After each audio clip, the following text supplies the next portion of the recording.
In this episode, we bring you an honest conversation with Tzarina, head chef and star of Below Deck Down Under. She opens up about the realities of life both on and off camera, separating myth from truth about the show and the industry at large. Tzarina shares her journey, struggles, and the immense pressures crew face behind the scenes, including mental health challenges, burnout, and how the industry can do better to support its crew. This is more than just an insider's view. It's an honest call for change and compassion in an industry where appearances can be deceiving. I'm very fortunate to have Tzarina with us from Below Deck. She is a head chef in the super yacht industry, of course, and I've never interviewed anyone from Below Deck before. I know, however, that Below Deck has received some bad publicity in our community. So I just want to iron that out by hearing it from the horse's mouth, per se, of what Below Deck is actually like, and I guess the pros and cons of the show, if we may go into that. So Tzarina, welcome. Lovely to have you here. Thank you so much for having me. I really appreciate it. I'm a bit nervous about this one because I feel like I'm going to upset a lot of people, but I think it's about time, especially with everything that's happened in the industry recently, that, you know, my small voice that I have for my 5 minutes of fame, that I could actually put it to some use. Well, so please, that's what we're all about. We're about making impact and giving crew a voice. So Tzarina, if you can give us context around your career on Below Deck as well as super yachts, what does that look like? Well, I've been in the super yacht industry, I guess, technically for like 7-8 years now. And I guess from the beginning when I started, even though I was already at a head chef level, I got put in as like the lowest ranking because, you know, you have to build yourself up in the yachting community. So I felt like I started at zero again. And then I needed a big change in my life. And I was approached by Below Deck 3 years ago. And so I kind of decided, well, it was actually 4 years ago. I said no a few times to them. But then when Down Under season 2 came about, I decided that, okay, maybe it is the right time to do it. And then I stepped into a completely different world of what yachting is. So that was, it's crazy. It's like yachting on steroids. Huh. It's like every day is 10 times or more harder than one day on a normal yacht. And that's hard. I've worked on yachts. A normal day is hard. Okay. Well, you have to understand that, like, we're personalities who, you know, we want to show off our skills, especially my being a chef, you know, but even, you know, stewardesses, deckhands and everything, they truly believe that they're good and they strive for perfection and they want to showcase that. And then you get onto this boat with everyone needing this perfection and, you know, then they're getting conscious because it's the first time they're having cameras in front of them and, like, you know, trying to navigate with cameras as well. And like, you're not used to it. I'm very much am. I ignore them a little bit too much, which isn't good in my favor. But you work so hard because you're trying to impress. And, you know, you have to keep in mind that, like, there obviously are stops and starts throughout the day as well, which takes time out of your day. And yeah, I've never worked that hard in my life than what I do on Below Deck. Maybe one other boat I did, but I had to leave that boat in the Bahamas because, yeah, that was really difficult as well because it was during COVID and they decided to bring every person in their family onto the boat to hide, and we're over the capacity for people and they had people sleeping on floors and everything. Wow. So, yeah, you work hard on Below Deck, and I don't think people realize this is actually how hard you work. And even the people that look like they're being lazy, they're probably working the normal amount that you would in the normal yachting industry. Okay, so on the show, could you be authentically you? Yeah, of course. You really do. You really do forget about the cameras. I mean, me personally, yeah, I think because I'm neurodivergent and I'm with the fairies half the time anyway, that I actually step into jobs going, okay, this time I'm going to be, calmer. I'm going to be different. I'm not going to be as weird. And then as soon as I'm around people, I'm just like, woo. So I actually generally can't hide my emotions and my feelings. And you can very much see it on my face every 5 minutes, exactly how I'm feeling. Doesn't matter how much Botox I've had. You're always going to tell. I love it. Because a lot of reality TV shows that I know of, there's an earpiece in your ear and you get directed on to see what, and that doesn't happen below deck. No, Okay. it's actually the complete opposite. You don't see them. Apart from the camera people running in and out, you have no idea what's going on. And in my kitchen as well, I will have about 19 cameras around me or hidden in the walls and fridges and stuff I don't even know about. Wow. Yeah. Okay, so they're trying to make it as genuine and realistic as possible. Yeah. Yeah. Obviously, the way that they pick personalities and stuff, they know that people will clash and there'll be some drama. Otherwise, there won't be a TV show at all. Yes. It will be very boring and people wouldn't tune in. But otherwise, all the tears that you see are true. All the dramas that you see are real. The hard work that you see is completely real. And the charter guests that we get on, believe it or not, they are actually real people. My first season, I was convinced that some of them were actors because of how they behaved. And then actually met them after the season. I was like, oh my God, you are actually Real. like, you're not an actor. And I was like, oh my God, like, how could you go do that on a boat and be on TV? That's crazy. So would they pay money to charter the vessel? Like, Yes. okay. Okay. Yeah. So the guests pay the money to charter for the 2 to 3 days that they book, and they also pay the tip. But obviously the charter guests would, not anyone can go on it. You have to also come in with a story, and they all have the same background checks and everything as us, I think. And so, like, we know who we're getting on board. Like, we're very protected. Like, they're not going to actually get anyone that would actually cause this very much harm and danger. Okay. So going back to assumptions that crew are making about below deck, what do you wish crew would understand about in relation to the show specifically? Because I think they're portraying a negative image of below deck and saying it's ruining our industry. I don't know, back in the day when you were a kid and you went to the movies, do you remember the Peter Stuyvesant ads for cigarettes? Like Hawaii, jet skis, all looks amazing. So they feel that it's quite similar where they're painting a picture of a lifestyle that's not true. So it's the partying and the drinking, and it's attracting a particular type of individual to the industry. That's just one example. How would you speak to that example? And are there other things that you're hearing from crew that is not true about the show? I truly believe unless you've done it, then you can't have an opinion. Like, the naivety you have to think that if you think that's what they're advertising. Because yes, okay, in the opening scene, there's jet skis and, oh, look where we are, look at this paradise. But then you see crew members collapsing. You see crew members having anxiety attacks. You see essays. You see violence. You see it all. So how naive do you have to be as an individual to look at that and you actually see how these people are in this pressure cooker and working so hard and all these emotions coming out, and you think, oh, that looks glamorous and nice. Like, that isn't a below deck problem. That's a them problem. And extreme naivety. Yes. And maybe they're choosing to see the good over the realities of yachting.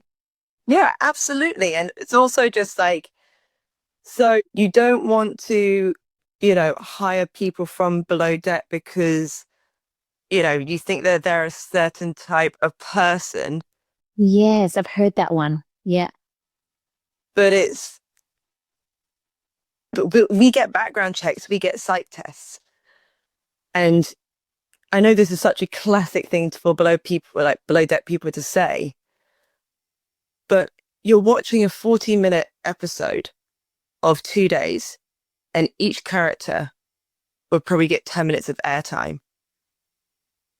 And you're judging someone for 10 minutes that you watch every single week.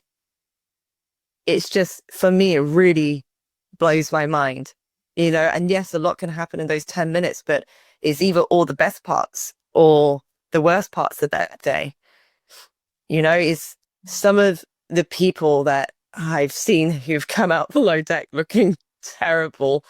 When I've actually met them and worked with them after the season, I realize actually they're the nicest, sweetest people. I have moments on the show that I am not proud of, that, I get pushed into a corner so much that, I've shouted or I've cried over something that, at the time seems so big, and looking back, it's so small, and people go through that every single day in yachting. Yeah. And it's worse, and the drinking around it as well. It's like, okay, so in normal yachting, you have a 10-day charter or a week. Then after that, if you don't have a tight turnaround, what do the crew do? They don't go to yoga. They don't go to do some ayahuasca for those 4 days, do they? They don't. Do they sit down and have intense therapy? Do they completely clean their body out and do a gut cleanse? Do they look after themselves? No, it's a dopamine-driven industry. That what do they have to do to get dopamine and oxytocin now? Is the quick hit, the drink, the alcohol, the drugs. So with below deck, we're doing 2-day charters. So afterwards, what are we doing? Because this is how it works. We can't do week charters on the show because otherwise there'll only be 3 charters. We have to compress it. We drink in between. We actually have drink limits. We have to have water in between every single drink. And they actually keep an eye on us. If anyone gets too drunk, there'll be, a cutoff, like, okay, here's some like hydrolytes. Let's all look after this person. We have a doctor and nurse running around if we need them. We get offered therapy whenever we want through the network. So we can literally go, excuse me, can I please have some therapy? And you can go and do it. They'll set it up for you. So these are all the pros that we do not know about. And this is amazing. And this is what the industry as a whole should actually take on board. I'm so glad you raised that point about drugs and alcohol, because I haven't heard it from that perspective before. And it makes complete sense. Like, you've got 24-hour turnaround, for example. What are you going to do in that 24 hours to be able to get that quick release and let off steam? And the most obvious is drugs and alcohol, which we know is problematic in our industry. And maybe this is why. So I know that we want to also talk about solutions, and why we connected is in relation to Paige's passing. So just reflecting on that and your experience, what do you think the industry needs to do differently, taking on what you've experienced on Below Deck? What could they apply? I mean, there's a lot of things that they could do. And I mean, also for Paige's passing, like, that her family actually got closure. And there's this beautiful moment, I think a week or so ago, where all the boats around the whole world are probably going to get emotional now. Like, they all sounded their horn for her. And it was like her parents got to have that goodbye. I've worked in the yachting industry for 8 years. I've been on 33 yachts because I temp like crazy. The stories that I've heard and what I've seen and personally had, I've seen payoffs by owners.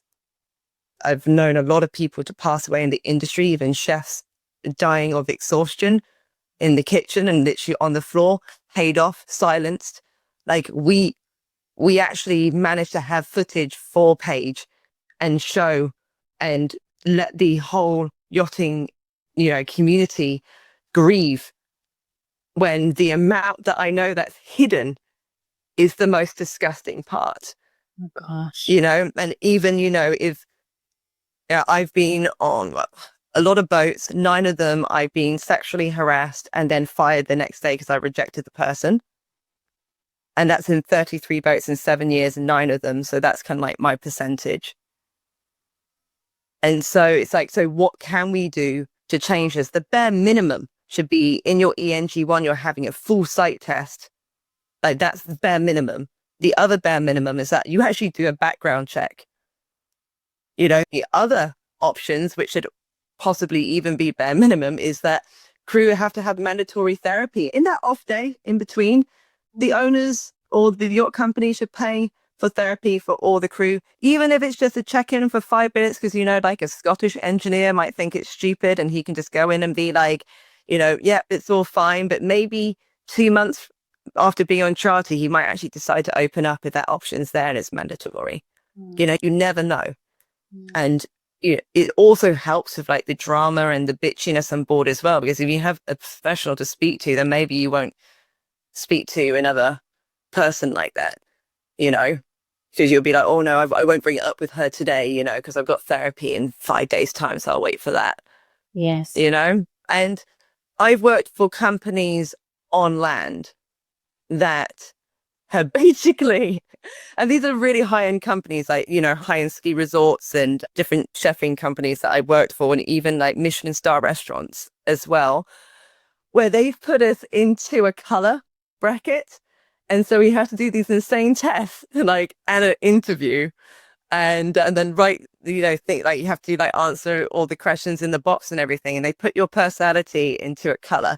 So for example, if I was, you know, green and there's a blue personality, we might actually clash. And then it's known that personality with the yellow, it actually works really well. So then you can actually create crew that will actually get along a bit better. And then out of that as well, you can spot it's difficult to spot a narcissist because they are and psychopaths, like they are just so difficult because they're always the charming one. They're always, you know, the one that everyone loves and the charismatic person. And oh my God, he's such a good captain. And he's probably the one that inside is the one with the God complex and the dangerous person.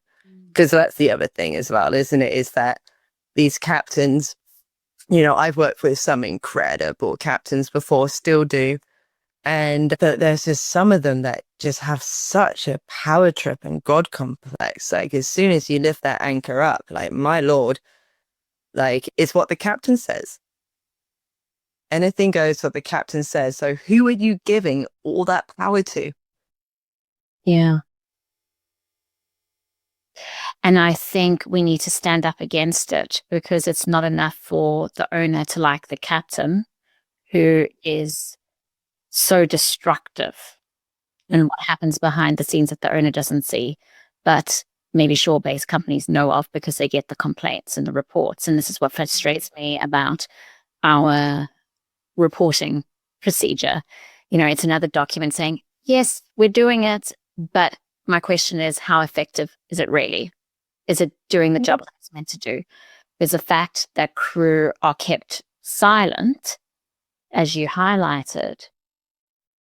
Huge problem. You wouldn't see that hand-based. Like the HR team would be onto it. It would have been addressed earlier on. There's so many different situations I've seen, from like the lower ones to like the more insanely like extreme ones when I've literally had to call police and stuff like that. But like even like the lowest example was, we had a captain in yard a few years ago before obviously starting our charter season, and he worked us all so much in the yard that we're all dropping like flies before the charter season. We weren't getting days off, like not a weekend, nothing. We were working from 6 a.m. to like 10 o'clock at night. He was just pushing until we're like all exhausted. And if anyone knows anything about the yachting industry, when you go into yard work, it's normally 9 to 5 or 8 to 5, and you get your weekends off and you actually manage to, you know, get your energy back to go back into heavy charters. But this captain was just like making us exhausted. And I remember one of our lovely, I think she was our second stewardess, very sweet girl. I walked down into the crew area and I had the door behind me, and she was just there, and she is so exhausted from yard work, which is just bizarre to me, that she was like heavily breathing and like shaking and just like we've got to do something. And the other team, like crew members were around, And she was like, okay, I think I'm just going to contact the safe person ashore. And she was like, that's what we're going to do. And then we didn't realize that the captain was standing at the top of the stairs. He literally just said, oh, you're going to contact Richard. Oh, well, when you email him, he'll probably print it out. We go to the bar and laugh about it. And he's like, this isn't a prison. If you don't like it, then fuck off. So what would you like to say to that? I actually got him fired. Okay. Yeah, I decided to leave. And then the owner's wife made him fly in to meet me to ask why I left, because she wanted me back. She's lovely. I still speak to her. I really like those are lovely owners. And me being me, I just couldn't hold back. And I was like, this is what's happening. Like, the crew are dropping like flies, and like all we want to do, because there's such an expectation for perfection in this industry, it's just so much pressure that it's like they're not upset over the fact that, like, oh, I'm just so tired and I need a day off. They're actually panicking mentally, like, oh my God, I'm burning out and we haven't even started the season and I have to impress these owners. They're not even, it's not like, oh, I just need a day off to like, go to a spa or all of this. It's like, no, I'm exhausted, I'm breaking, and I need to then go to sea for 6 months without a day off and show these owners and these charter guests that we are these incredibly strong people that don't say no to any request that they ask. And, everything that we do is perfect. We have a smile on constantly. Like, it's just, it blows my mind. But like, at the same time, I still have this like sick side of my brain that like, as long as I'm on the right boat, I do actually still enjoy it quite a bit, But it's just, how do we stop situations like that? I think yachting crew need to stop thinking that if they speak up that they're going to be the problem and blacklisted and stuff like this.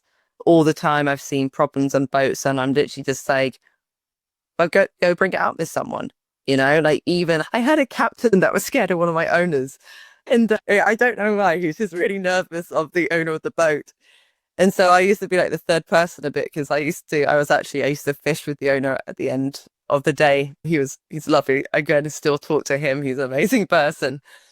But like, I remember the crew were like, they were on the boat for like 3 months nonstop, those owners, and like no one had a day off or anything. And I actually really needed to deep clean. And so everyone was panicking, being like, we got so much to do. So I just went up to the owners. I was like, hey guys, if I book you in at a restaurant and like maybe do this on land and stuff, like I could really do with like cleaning my vents and stuff like that. Like, do you mind? And they're like, oh my God, we didn't even think. And we're like, let's just go into port. Like, we're going to get a hotel for the evening and travel around. Like, you guys do what you need to do. Like, unless people are just told, they actually just don't know, because we're giving them like this perfect idea of like, we're unbreakable, you do whatever you want, and no boundaries of just like, for food and hygiene and stuff like this. And also crew being tired. Like, do you mind if we just have a bit of time? Like, is that all right? It's not even on the agenda to ask. That's the culture. It's like, you can't ask the owner. Yeah. And that's why we need more support from the owner's office, from yacht management companies to advocate for crew and brokers to set a boundary and saying, yes, you can have a super yacht, but these are the conditions. If you want the ultimate guest experience and to get, I guess, the best out of your crew from a productivity perspective, this is what they need. Yeah. Yeah, I do think as well that even the small boats now, I generally think that all crews should just be on rotation, even if it's like, not a 2-2 or a 10-10 or whatever you want to call it. Like, even if it is just like, for 5 weeks or 4 weeks, you get a temp in or something, because a lot of these temps like would be very happy with doing 4 or 5 weeks of work and then going back to their home, whatever, being with their kids, and still knowing that, in 2 months' time, when that person's up for the rotation again, that they'll jump on and have a bit of work to do. There's a position for everyone in the yachting industry to make it so it can be more handleable. And having an opportunity like that you could be a woman in the industry and have kids at home and do these small bits, instead of as soon as you're pregnant, you're off and you're never going to come to the industry again. Like, why not make it, so you don't have to be these, militant robots. And, as soon as you get exhausted, you're done,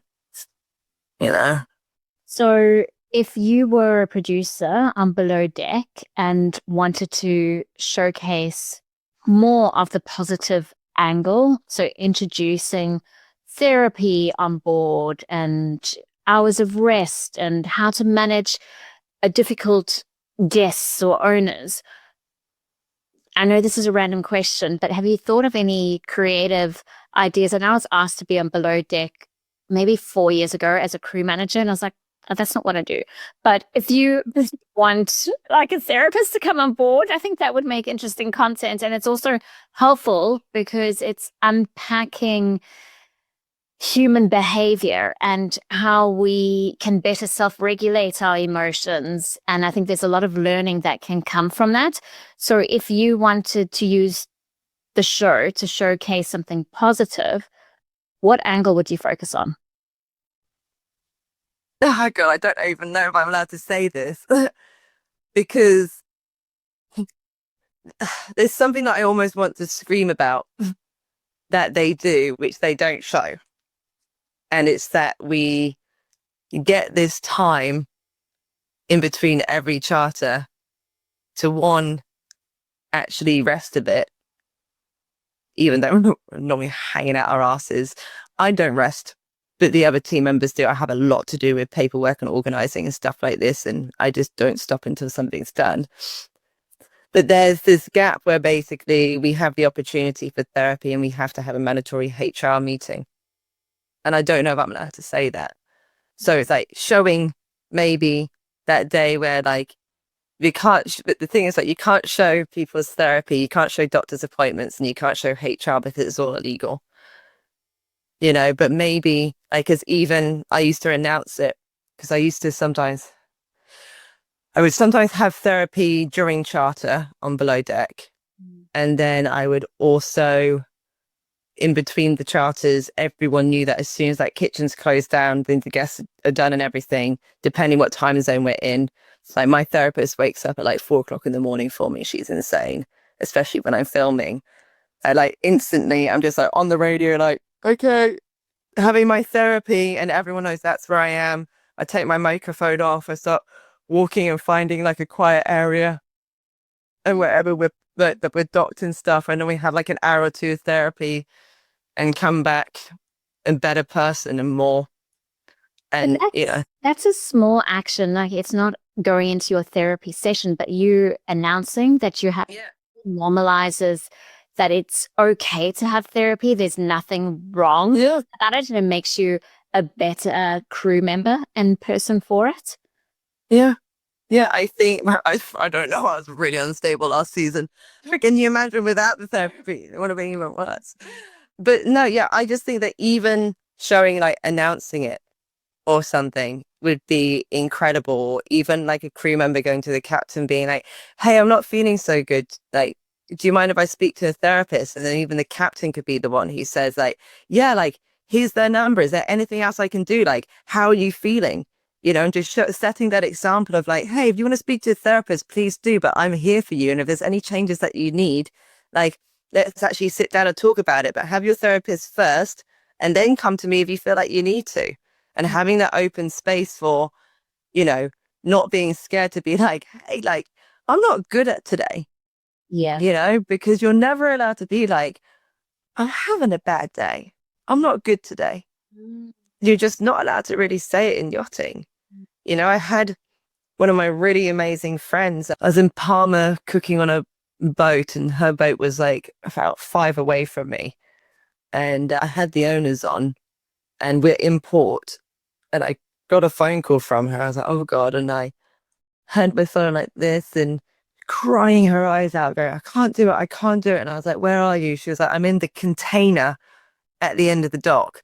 And I was like, how long you been in there? She's like, I think I've been having a panic attack in here for 2 hours. And I was like, oh my God. And I literally just turned everything off, said to the owners, like, I'm just stepping off for about 10 to 15 minutes. Dinner will still be on time. Like, I'll see you in a bit. And I managed to actually go to her and care for her and ignore the fact that dinner might be late. I don't know. I might cut off a course that night. But to help someone who's having a panic attack in the container because of what her bosses are doing to her, Yes. and the pressure of it, of this pressure of perfection, I think she might have broke some Hermes or something.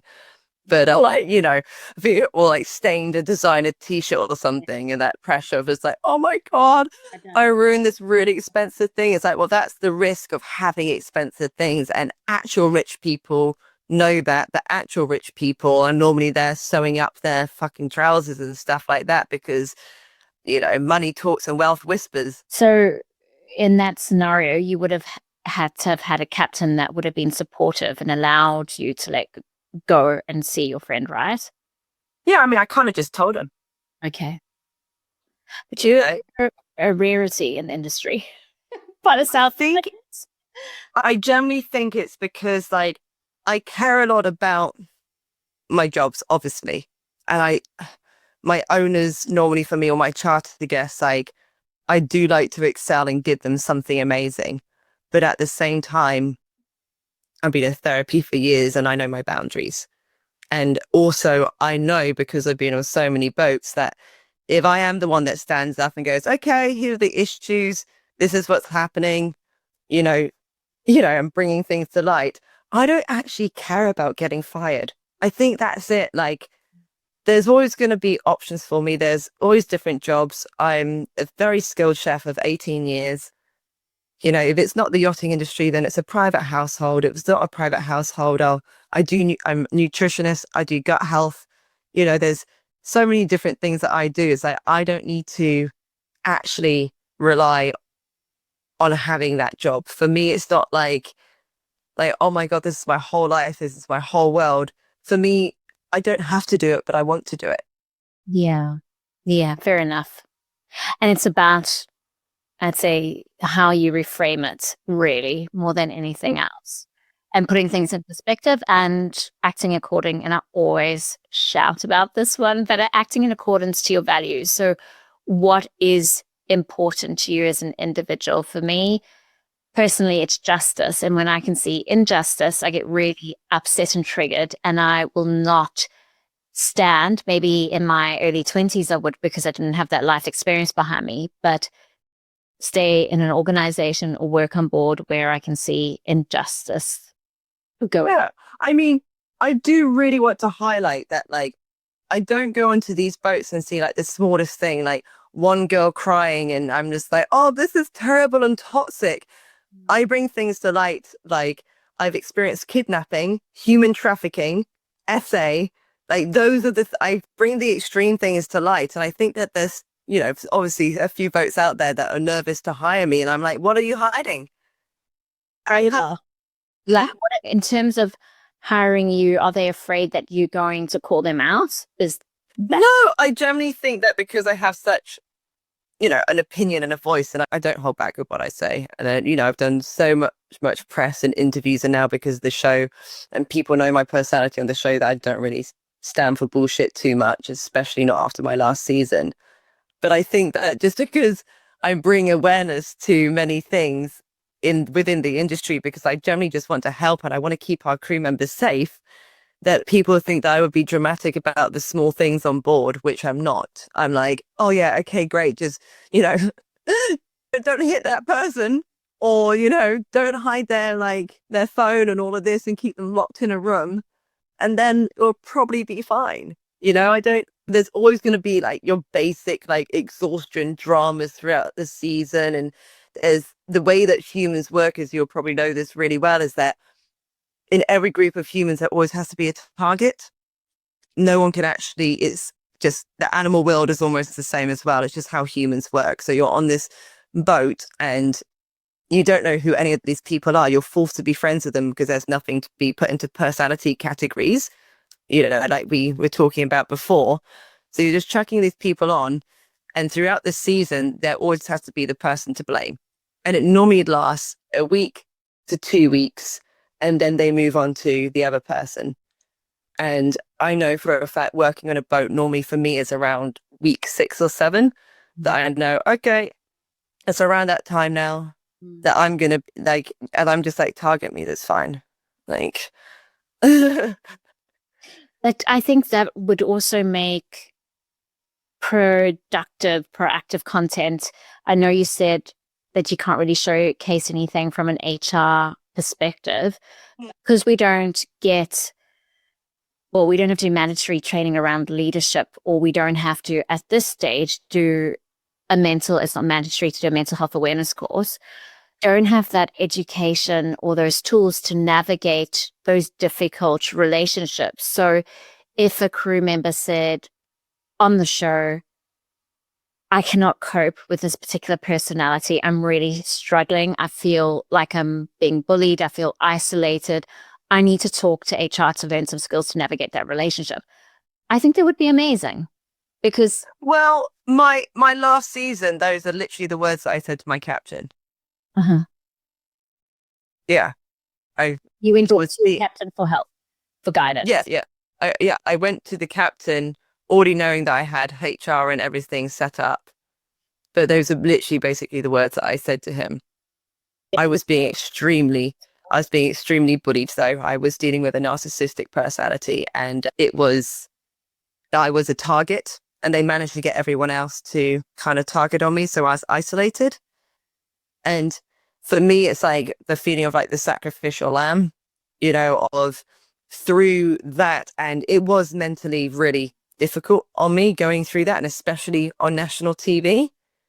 But at the same time, like throughout the editing and all of this, I remember being like, oh my God, people are going to think, I'm horrible and all this. Cause there's maybe one occasion that I basically turned to this person. I was like, no, done. Like, get out. I was like, fuck off, get out my kitchen. Like, done. And I was so worried about defending myself on national TV in that sort of situation when, I've known people to work with this person before, and they've had the same experiences. I've also known I went through hell, and for a whole year I was like, oh my God, people are going to hate me for it. And then as the show was coming out, I was like kind of hated at the beginning, which is very normal. No one's there loved all the time. And then at the end, you kind of see like, oh my God, I wasn't the problem. And everyone then sees that relatable person, and the amount of people that have contacted me being like, I'm also neurodivergent and I'm misunderstood. Thank you so much for speaking openly about it. Like, I've had people from the yachting industry be like, like I've worked with characters like her before, like help me, like I don't know what to do. People who've been like at the moment are working with someone like this person and like coming to me for help, being like, how did you do it? Like, and I basically just always say, just be careful saying no to a narcissist, because that's where it really turned for me. And I was stupid in that moment, being like, no, fuck off. And and I gave her something to use as leverage. It was funny because I hadn't said one thing horrible or wrong the whole season. She'd just been hammering things at me every day, and there's a lot of stuff you didn't see. And I said one thing. It's like that classic narcissist of like, got her. I got this one thing that I'm going to bring up all the time now. And I was like, it's just so cliche. Yeah. Wow. Really cliche. But, and also just still the fact that like, it going through almost like that breakup of the other co-stars of that season because they're still under the narcissistic, oh my gosh, she's so nice. Oh my God, how could you be so horrible? And I'm like, okay, well, you'll get it soon. It might not be this year, it might not be next year, but you'll see it. Yeah. So, Tzarina, what would be, given your experience on the show and on board, your biggest piece of advice to crew and then to shore-based companies in the context of how can we do better as a crew? I know it's a hard one because I've been having people reach out to me recently being like, I'm trying to get into the yachting industry. Like, I'm really struggling. Like, I'm in Antibes or Palma. Like, can you help me get a job? And I'm a bit like, how old are you? And like, are you ready? And I'm actually really struggling on how to answer these people because with everything that's happened with Paige recently and all the stuff that's hidden, and there's so much stuff that's hidden, I am very lucky for a lot of the boats that I still work with. And, I've worked with in the past. I've really had some incredible boats. So I've had some horrible ones. And I generally don't know what to advise people, because it's like, I've had it before when I think my first boat was through a yachting agency, and there was a kidnapping on board from the captain. He was dating the first mate on the boat, and she disappeared overnight. And then the next day we were like, oh, where's this person? He was like, who? Like, who are you talking about? And like, he was absolutely psychotic. He's still a captain, by the way. And so we all called the safe person ashore. But I remember calling the agent, being like in tears, like, what? This is my first boat. Like, I'm a young woman. Like, why did you place me with this person? And they were like, oh no, we thought they were really good and a good suit for you. And like, are you staying over that 3-month period because they get their commission after 3 months? And I didn't realize that at the time, and they literally just, maybe don't be so naive to, the smoozers that come in and very nice to you, and those, I don't know. It's so difficult to actually know who's psychotic or not, because they're so bloody charming. And I've fallen for it before, It's such a difficult one. I think unless we have the mandatory like ENG1, psych tests, and also the background checks, which should just be bare minimum. I just don't understand why it isn't. I had an air stewardess she said that she joined Delta in 1984 and she got background checked and a psych test. Back then. Well, hopefully as a result of Paige passing, that would just be a basic that will be implemented and integrated in our industry. I know. I feel like it's just Paige passing. It's so horrible and heartbreaking. And I just can't even imagine what her family are going through. But if she and her incredible life that she led, and now she doesn't even realize, unless she's watching down on us, that we're all still fighting for her and her justice. And through her, the yachting industry actually might change, and she doesn't realize how much she's helping all of us. Yeah.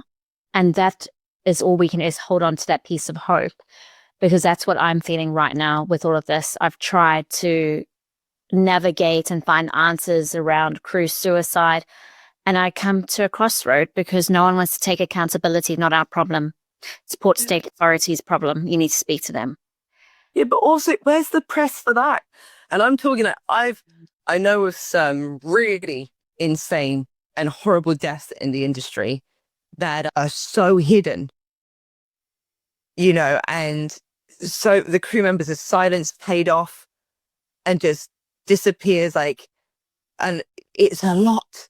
So where's the justice for these people?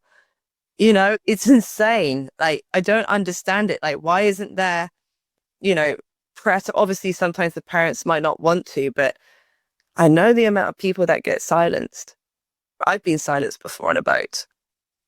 And how did that impact you? I've got to go because I've got a counseling session. And so good. Tell me about that. How did that impact you so that others can be aware? So I wasn't silenced for bribes or anything like that. They didn't offer me a penny, but they locked me down with lawyers heavily. And I still sit on what happened and being like, God, I'm not even allowed to speak about that. Like, it sits with you forever. And these owners don't even care that you have to stay with this secret. Because some owners have been incredible, but a big majority of them, like, they don't care about you. If you sneeze towards them and they don't like it, we all gone off that boat as quick as possible. I know. If they actually cared about you, then individually the owners would be being like, no, we're not doing charters until background checks are done. Like, we need the therapy. It's not below deck. It's not the people, it's the captains, it's the recruiters, and it's the owners. It's the people with the money, because those little people don't have a voice. It has to be the bigger people.